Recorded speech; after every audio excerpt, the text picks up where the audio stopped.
New York City Republican mayoral candidate Curtis Sliwa, who wants to know what Mayor Adams is so worried about after denying that there was, this invitation to the border.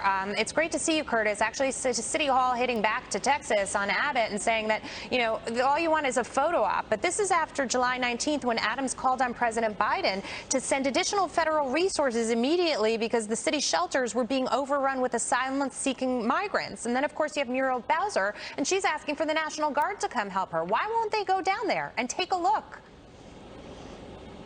Well, because Eric Adams has window shades on his eyes, cotton balls in his ears, and a zipper on his mouth. He's not going to condemn Joe Biden. Where has he been when Rob Astorino was bringing attention to us that they were flying illegal aliens in overnight into Westchester County Airport nearby and in Stewart Air Force Base in Newburgh, which is an hour and a half away, putting them on buses, and then they were going right into New York City?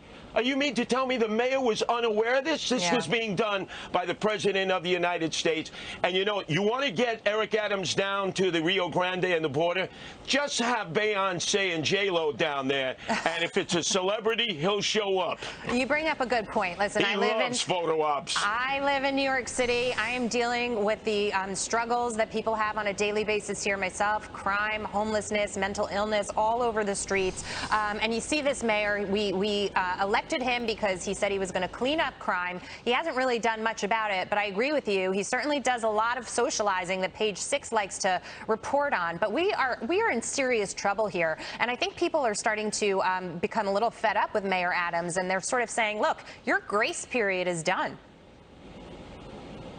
Well, not only that, but remember, we are a sanctuary city. The definition of sanctuary is we welcome the illegal aliens. This is the same mayor who wants them to vote.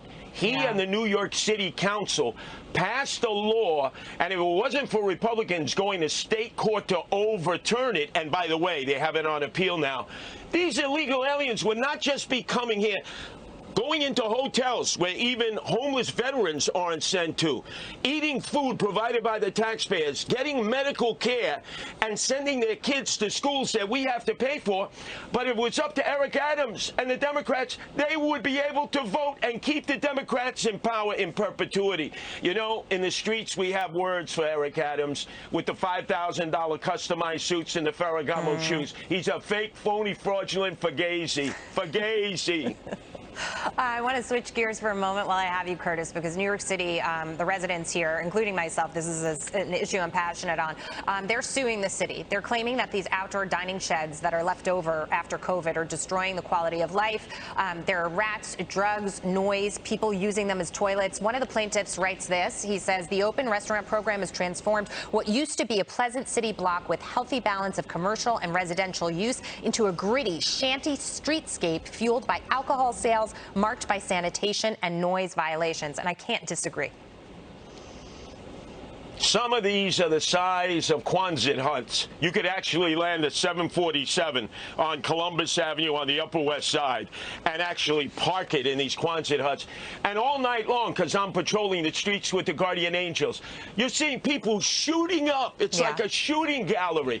I mean, maybe we could put the illegal aliens that we're welcoming into the city in these Quonset huts and shelters. The rats, there's so many of them. They're dancing the horror and the tarantella. They're enjoying it. What are they doing up? You see, our quality of life has dissolved. This mayor, the swagger man, has no plan. Meantime, who's funding him to keep those Quonset huts and those shelters for the dope fiends, the emotionally disturbed, the rats and the illegal aliens out there? The restaurant industry. They're whining, dining, and pocket-lining Eric Adams at night when he goes to the Zero Bond Club, hanging out with the TikTok girls and trying to keep up with the Kardashians. Curtis, the city is filthy, and it's worse even with the summer heat. So, a lot of people hoping that something will give, but it doesn't seem likely right now. Great to see you. Great to have you on the program. Thank you. Oh, anytime. Anytime. Coming up.